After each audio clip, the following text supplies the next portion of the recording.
Hey there, kids! Welcome back to another exciting adventure with Zola, Mazi, and the whole family. Today is a special day because it's Zola's birthday, and Mum has a wonderful surprise. As part of her many talents, Mum is an author, and she's written a special story just for Zola as a birthday gift. Gather around as she reads this magical tale to Zola and the rest of the family. You won't want to miss it. Let's dive in. All right, everyone, gather around.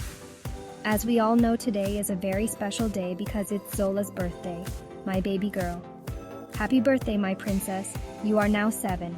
Woohoo! Everyone hugged, kissed, and wished Zola a very happy birthday, showering her with gifts of all sorts. But Mum had a special presentation for her daughter's 7th birthday. I wanted to do something extra special to celebrate you, Zola. You are growing into such a bright, brave, and beautiful young girl, and every day you inspire me with your curiosity and kindness. So, I've written a story just for you, my little princess. This isn't just any story. It's filled with discovery, royalty, magic, adventure, truth, and all the things that make you unique. You are courageous, you love your family, and finding your way is your niche. So just like you do every day, here is your next level on today. I hope this story reminds you how loved you are, and that you already have everything you will become within you. The hero of your own adventure. So, snuggle in close, everyone, and let's dive into a world of imagination together. Zola, this one's for you. Introduction.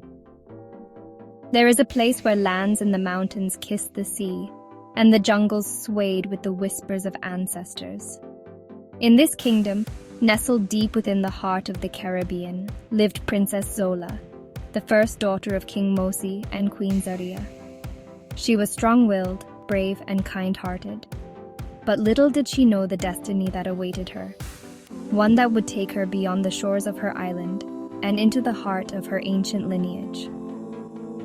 Chapter 1. The Dream. It all began one starry night when Princess Zola lay in her bed, listening to the waves crash against the shore. As her eyelids grew heavy, she was taken into a dream unlike any she had before.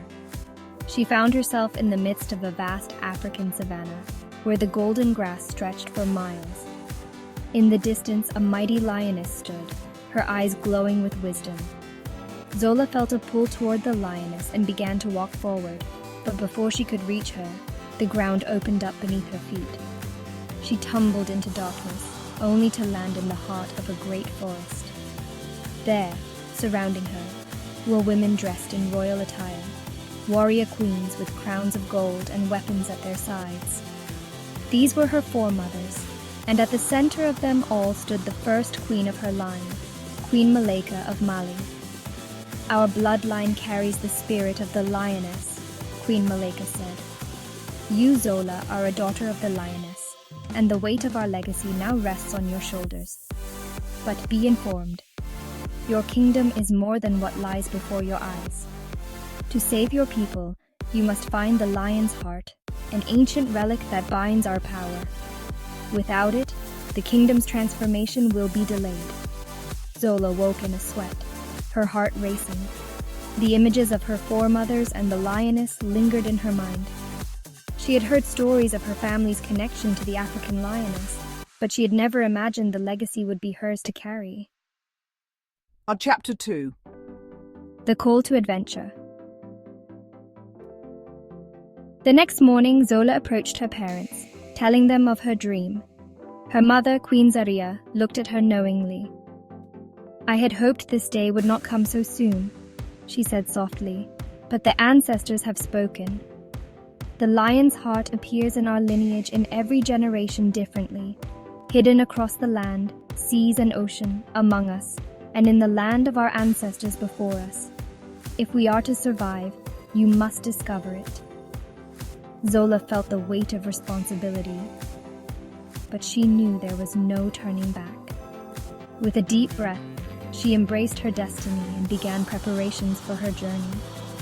She would sail across the Caribbean and eventually to Africa, to find the relic that would restore her kingdom's power. Her journey would be long and treacherous, but Zola was not alone. She was joined by her loyal companions, her brother Prince Mazi and Caleb, a skilled navigator and childhood friend, Amara, a fierce warrior from the neighboring island who had sworn to protect Zola, and Tariq, a wise elder with deep knowledge of their people's history and the power of the ancestors. Chapter 3. The Caribbean Trials. Zola's journey began with traveling across the islands of the Caribbean, seeking ancient clues left by her ancestors. Each island held its own challenges, from hidden caves filled with wild creatures to sacred waterfalls that tested her courage. On one island, she encountered the Guardian of the Sea, an ancient spirit who controlled the waters surrounding the islands. The Guardian, in the form of a giant turtle, tested Zola's wisdom and heart, challenging her with riddles and tasks that would unlock the secrets of her lineage. At every step, Zola felt the presence of her foremothers guiding her. She began to tap into the power of the lioness, finding herself growing stronger, faster, and more resilient with each challenge she overcame. But the trials were also a test of her leadership, as she had to inspire her companions and keep the unity among them, even in the face of great danger. Chapter 4. The Journey to Africa. Finally, after months of searching, Zola and her companions found a hidden map on the last Caribbean island. It pointed them across the vast Atlantic Ocean to the African continent. They sailed for weeks, battling storms and the uncertainty of the unknown, but Zola remained determined, knowing the fate of her people depended on her success. When they arrived in Africa, Zola felt a powerful connection to the land of her ancestors. It was as if her spirit had finally come home. They traveled deep into the heart of the African wilderness, guided by the vision Zola continued to receive from her foremothers. In the Great Plains of Africa, they finally reached the Mountain of the Lions, a sacred place where the lion's heart had been hidden. But the journey was far from over. The mountain was protected by a powerful force, a dark spirit known as the Devourer, who sought to destroy the bloodline of the lioness and claim the relic for himself. Chapter 5. The Battle for the Lion's Heart. Zola and her companions climbed the mountain, facing their greatest challenge yet. The Devourer attacked with vicious power, conjuring illusions and feeding off their fears. But Zola, with the spirit of the lioness burning brightly within her, stood her ground. With her foremothers by her side, she realized that the lion's heart was not just a physical relic, but a manifestation of her own courage, wisdom, and leadership. She didn't need to find it. She needed to awaken it within herself. As the final battle raged, Zola called upon the strength of the lioness, roaring with the power of her ancestors. The Devourer was vanquished, and the lion's heart was restored. Its golden light filled the sky, and Zola knew that she had fulfilled her destiny. Chapter 6. The Return Home. Zola returned to her Caribbean kingdom a changed woman. She was no longer just a princess. She was a queen, a leader of her people, and a daughter of the lioness. The lion's heart pulsed with the strength of her foremothers, and her island flourished once again, protected by the ancient power of her lineage. Under her rule, her people thrived, their connection to their African roots and Caribbean homeland stronger than ever.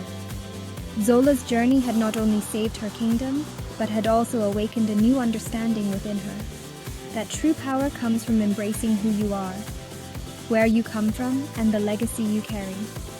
The end. Wow! Mommy, you wrote this for me? I love it! Yes, I did, because I love you, and I want you to always know who you are. Mazi asked, "Mommy, what about me? What do you want me to know too?" You are a prince too, Mazi. Remember, it's Zola's birthday. This is one of my gifts to her. You will get something unique just for you on your birthday, my lovely boy. I love you. Yes, Mommy. I know I'm going to love it. Honey, what about me? Yay. King Mosi, Mum expressed. Dad chuckled and said, That's a wonderful story you wrote for our daughter, my love. It was a brilliant way to share with her the truth of who she is. A beautiful awakening through gentle, creative words. Set. Thank you, my king. You're welcome, my queen. I'm happy you all enjoyed it. Now let's eat birthday cake and celebrate. The children all said yes, as they hugged their mum and dad with their childlike appreciation and adoration for their parents' love. Thanks for joining us on this royal adventure. Don't forget to like and subscribe for more amazing stories. Bye for now.